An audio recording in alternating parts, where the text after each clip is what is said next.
What's been really nice is we've been expanding categories. There's so many ways that we can accessorize her. We say we're here to embellish every day. We started out in fashion jewelry, but now she's given us permission to go into tech accessories and Christmas ornaments and all these sorts of places in her life. And so that has really kind of helped facilitate like a little bit of the newness that we're able to offer her every week. Welcome to the I Own It podcast with Ben Reinberg. All right, we are live from the Ben Reinberg I Own It studios today in Laguna Beach, California. And we just keep rolling out incredibly talented women on our show. And today is no different. We have two young entrepreneurs that started an incredible company. We're going to get knee deep into it. Amy, Jain, and Daniella Yacobovsky, welcome to the show. Thank you so much for joining us. And it's great to see you. Thanks so much for having us. We're excited to be here. Well, thank you for joining us. Let's kick things off. And I want to share with our audience your company's startup origin story, your friendship, your Harvard Business School inspiration in launching your company, BaubleBar. How did this all come about? Like, tell me about how you guys met and how the idea started. And now you look at where you are today and you can look back. Yeah, so Amy and I actually knew each other for quite some time before we had the idea for BaubleBar or were at business school. We met in our first jobs out of college in investment banking. And someone said, you have the same birthday, which is August 16th, for anyone who might be wondering. You should throw a party together. And we've been best friends ever since. And now she can't get rid of me is kind of the short answer. But we were extremely fortunate that we were so close, before heading into business school. It was just really incredible to be going into an experience like that with your best friend and closest confidant and someone you did everything with.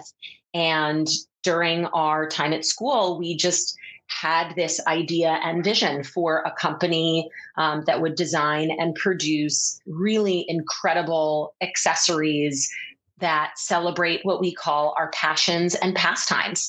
And we took that vision, we translated it at the time into a field study and decided if we were going to work on it, we'd like to get some class credit. And fast forward, 10 plus years later, and here we are. So I read that BaubleBar is very data focused for its new products and features. And am I right? There's up to 75 new styles a week. And that seems like a lot, ladies. I mean, what's the secret sauce for picking products that your customers will love? What's been really nice is we've been expanding categories. There's so many ways that we can accessorize her. We say we're here to embellish every day. We started out in fashion jewelry, but now she's given us permission to go into tech accessories and Christmas ornaments and all these sorts of places in her life. And so that has really kind of helped facilitate like a little bit of the newness that we're able to offer her every week. I think one thing that we always joke is like our next business is going to be one SKU. One of the things we didn't think about is how SKU intensive this category is and how you need to really pull the subjectivity out of the product and really try to find ways to listen to the customer so that when you're launching a new item, it's something she's looking for. So that's always kind of been the goal about reading the data. We have, over the last 12 years, built tools that allow us to understand what is she clicking on, what is she sharing, what colors, what regions, and we use all of that information to not only decide what we launch, but also it helps us kind of power a lot of our wholesale business too, and what we sell across all the stores globally. Tell me about the when you guys are launching all these different SKUs, what's the decision process? You guys are partners. Partnerships are sometimes, is there a basis where you have some sort of agreement? If we disagree on styles and stuff, how do we deal with it? A lot of people out there have partnerships, and partnerships at times can be a little strenuous. How do you guys go about dealing with your partnership? I think that you really have to know how to work with somebody. Amy and I are best friends, but we also met in a work setting. And I think that goes a really long way. We know how one another works. I know all of Amy's cues and she knows all of my cues when I'm having a great day, when I'm having a tough day, when I need support. And I think that you really have to know how to show up for one another. I think when you always consistently show up for one another and you build that trust in your relationship, then all of those little small things kind of fall away because you're never going to agree 100% on everything. At the end of the day, I really implicitly trust Amy and I trust her judgment and opinions. And if we don't see eye to eye 100% on something, we're going to want to sit down with each other and understand, well, why do you see it differently? What's driving that opinion or decision? And over the years, we've gotten really good at that. I think that that's a really tough thing to be able to do quite seamlessly with another person. It takes a lot of work. And it's so well said, because one of the things I tell our audience is you want to seek the truth in what someone's saying when you're listening to them, so you can really understand what's behind it. It's not just listening to the words, it's seeking that truth. So if Amy's speaking to you, Daniella, you can understand, like, what is she really saying to me, so I can understand her lens and what she's saying. So for our listeners who want to check out BaubleBar's merchandise, do you suggest they look at the website first, or do the retailers you work with carry the same merchandise? We'd say go to the website. That definitely has the broadest assortment. We definitely do work with retailers where we do merchandise programs specifically for them. But to get a taste of what we do, BaubleBar.com is the best place to go. What's been really nice over the years, as Daniella mentioned, we've been really trying to find ways to accessorize like her whole life. So we have a customer who's a huge sports fan. So we launched a sports licensing business a few years ago. And so if you're a Cowboys fan, you can buy Cowboys merchandise on BaubleBar.com, but also at the Dallas Stadium and all the Dallas like sporting goods stores.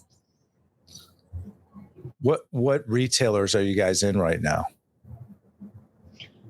We are in a lot of retailers across the country, places like Nordstrom, Bloomingdale's. As Amy mentioned, we have partnerships with the NFL, the MLB, the NBA, so you can find us at your local stadium. We also have a partnership with Disney, so we're available at parks. We also have a line called Sugar Fix by BaubleBar that's available at your local Target. So there are a lot of amazing retailers that we are truly very lucky to work with that carry our product, and those are all great places to go check it out in person. So is Sugar Fix more of a lower end tier for the market product base? Is that what it's about? And then what type of accessories are you guys actually producing for the public? Target is a lower price point.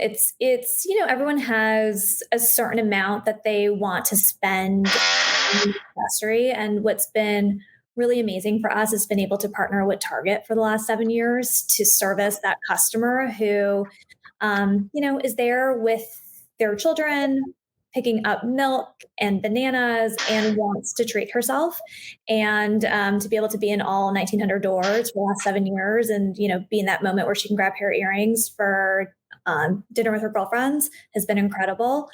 In terms of product that we sell, I think our customers come to us for a lot of things now. First and foremost, jewelry. We're there for all of her statement needs, for all of her layering needs. And then we have since expanded into higher end materials. We have a fine jewelry business. Our customer has grown up with us. And so, as she has, grown her household income, she's really trusts the brand, and we've been able to kind of keep her within the brand. And then we've launched a really exciting customization program on BaubleBar.com. And that's been a passion project for our team for the last 6 or 7 years. We always felt that there was going to be a moment where a customer is going to want to make an accessory her own. And how do we do that at scale? It's a very hard thing to do at scale. We do it across everything we sell on BaubleBar.com. There's items that she can put her name, she can put her child's name, she can put stones, and it's turned into a year-round gifting business for us, which we absolutely love. We love to be the destination where she feels like she can come and buy a special gift for her friend who's having a baby, for her mother, for her daughter, and it's been a really unique part of the business we've built it. So owning a business like I do, Alliance Consolidated, we're in commercial real estate. There's always big investment decisions you have to make in your company. What's been your biggest investment to date that you've had to make since starting BaubleBar?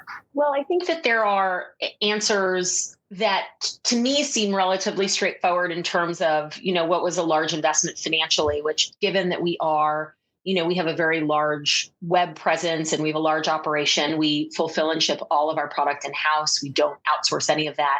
We've obviously had to invest a lot in our systems over the years. But I would say probably the largest investment has always been and will always be people.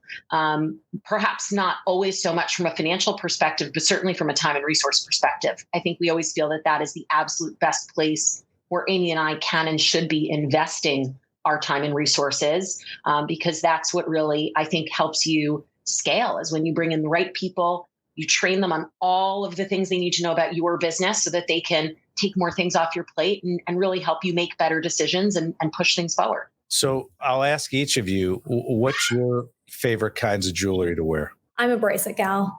Anything that has color and I can stack, that is my go-to. And what about you? So I really like smaller earrings, hoops and stud earrings. Amy is past the infant toddler phase of her motherhood. She has older kids, but I have two very, very, very little ones. So I'm currently in a phase where necklaces get grabbed, bracelets get grabbed. So earrings tend to kind of be a really great place for me to play right now. So you guys met at work. You're both investment bankers at UBS, like you mentioned.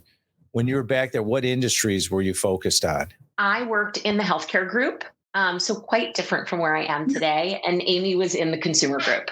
And what skills did you learn at UBS that kind of transfer to where you guys are today? Now that you could look back and see, what happened there that really enhanced your skills today?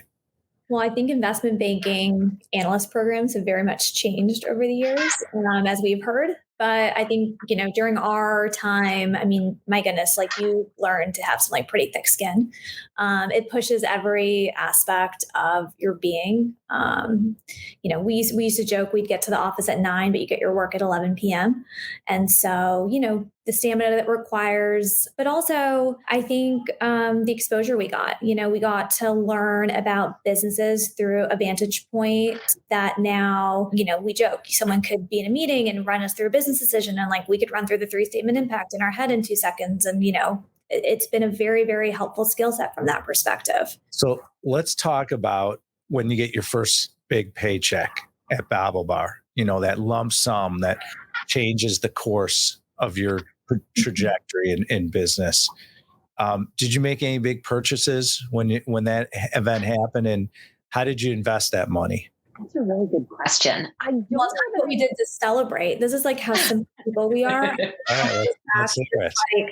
Us being friends before all this, we went to the Olive Garden. It's the one in Times Square. It's like our comfort food. When you're fundraising, you're on the road. We were just all over the country. And I don't know why that was just what we needed. We needed home comfort of we did this.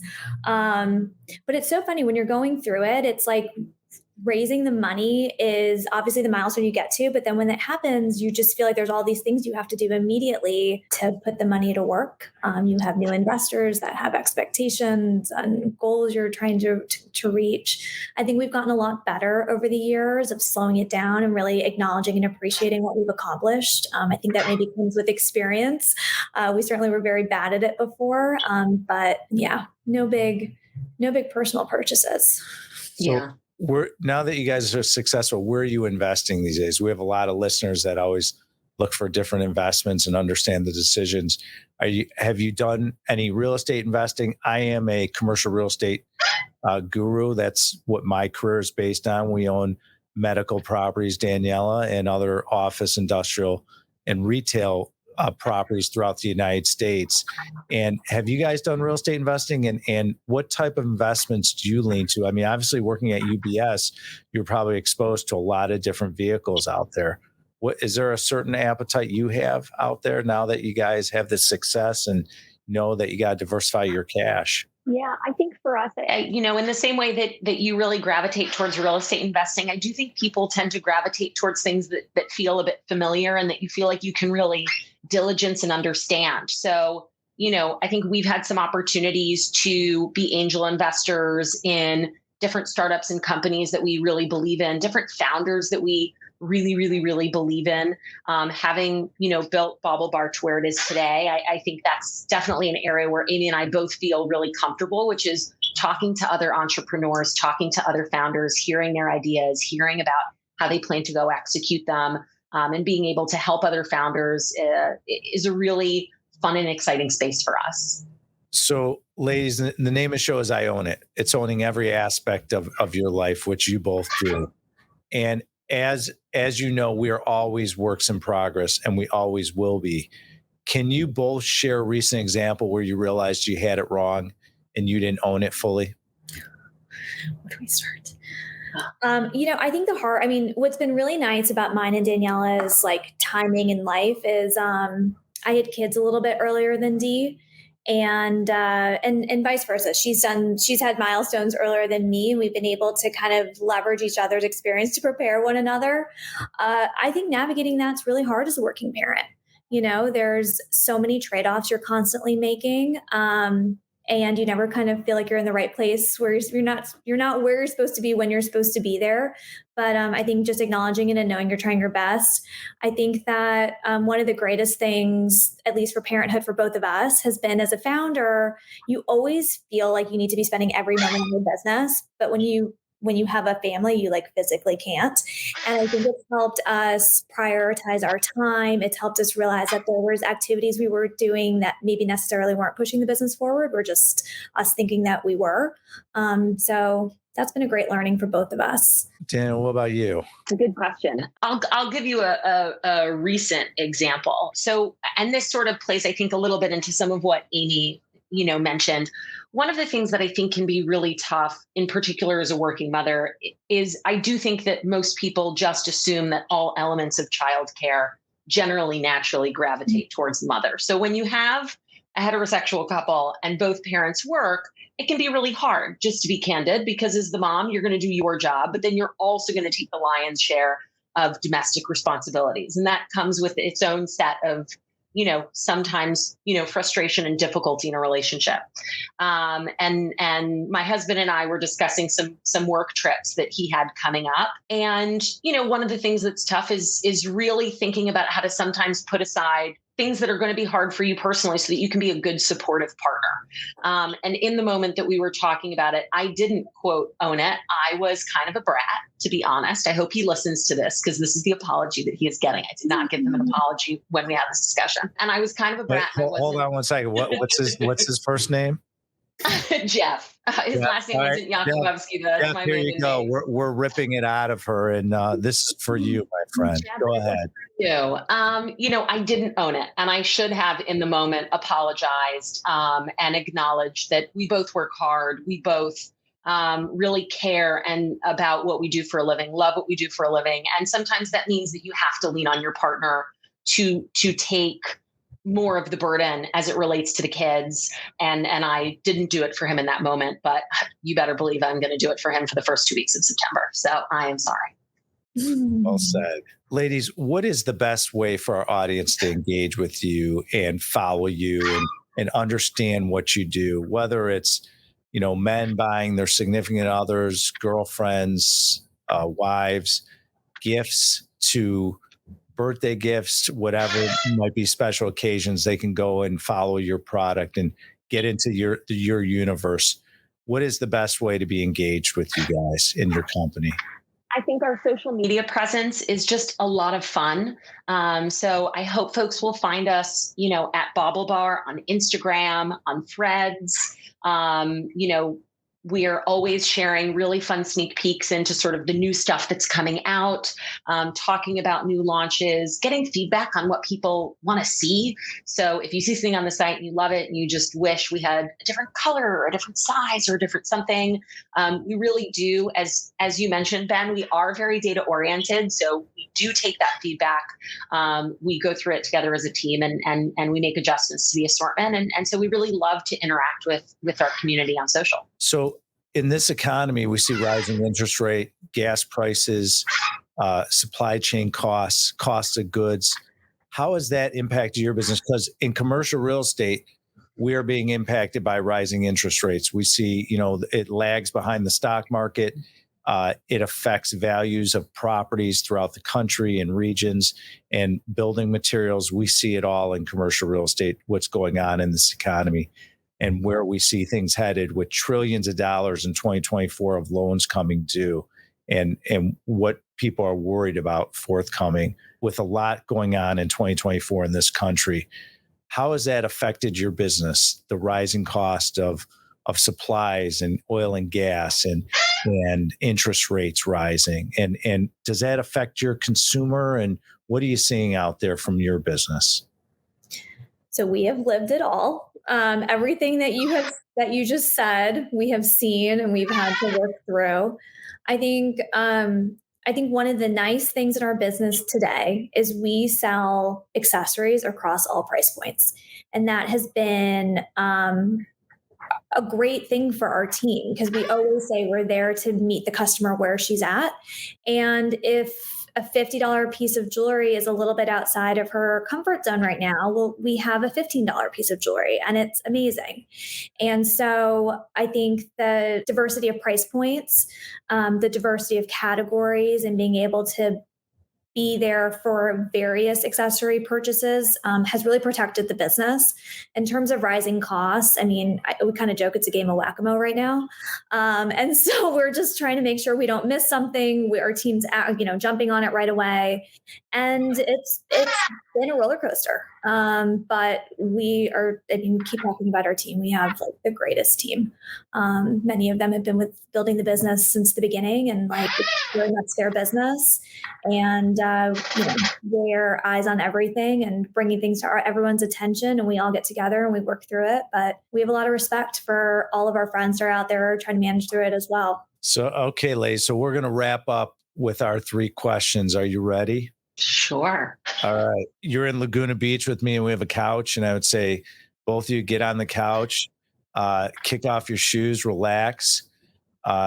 You both are successful, dynamic, sophisticated entrepreneurs with a great business and BaubleBar, and feel free to go on to their Instagram, like Daniella mentioned. It's a great little business they have going on right now. It's only growing and it's really exciting.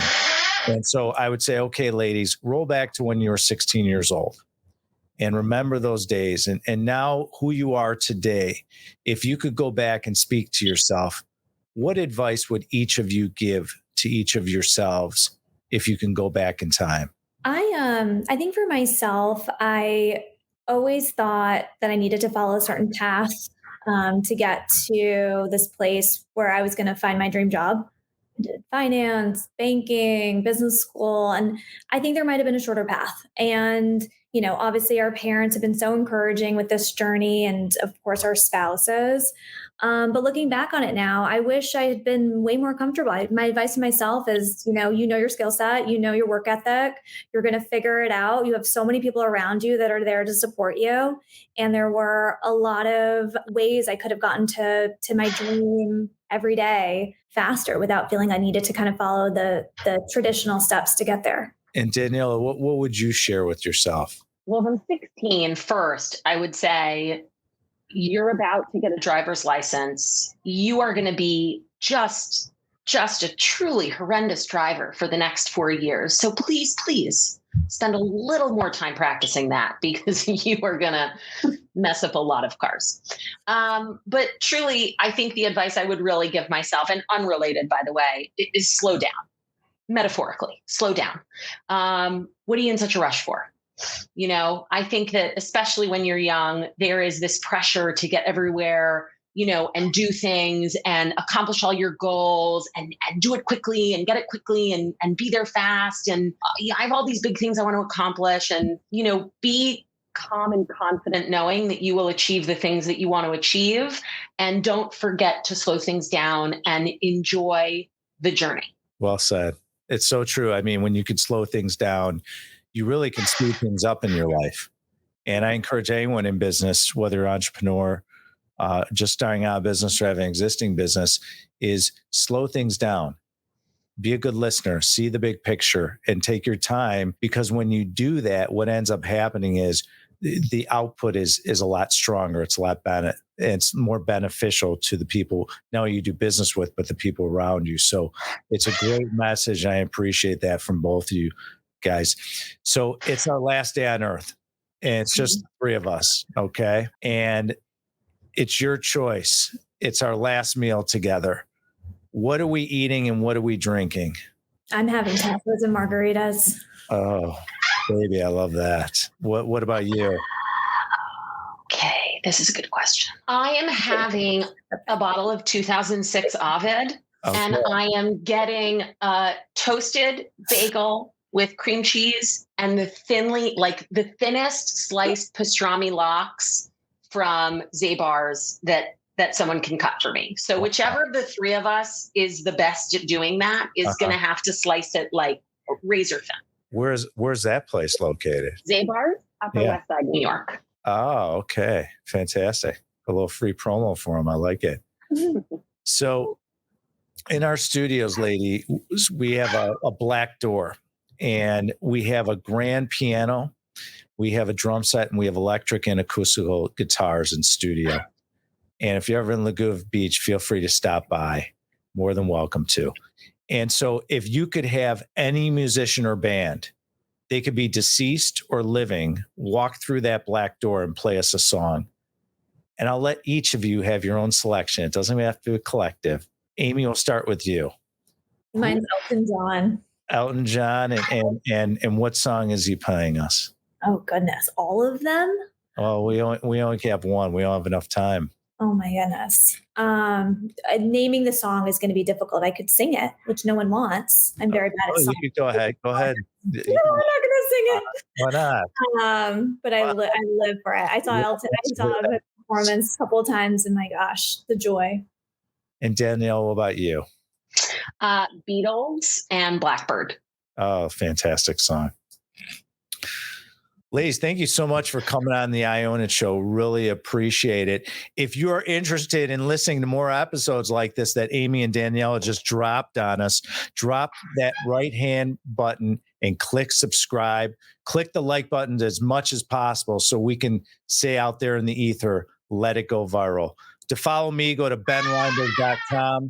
And for all your commercial real estate needs, if you are interested in investing passively in commercial real estate, look no further to leaders. Go to alliancecgc.com. Click on our brand new fund, the Alliance Medical Property Fund. It is the hottest #1 fund in the market. And if you are interested in building wealth for you and your family and creating a legacy, feel free to log on to our site. Amy, Jain, and Daniella Yacobovsky, thank you so much for your time. And you own it, and we'll see you soon. Thank you for listening to the I Own It podcast with Ben Reinberg. To hear our past episodes and connect with Ben, visit benreinberg.com.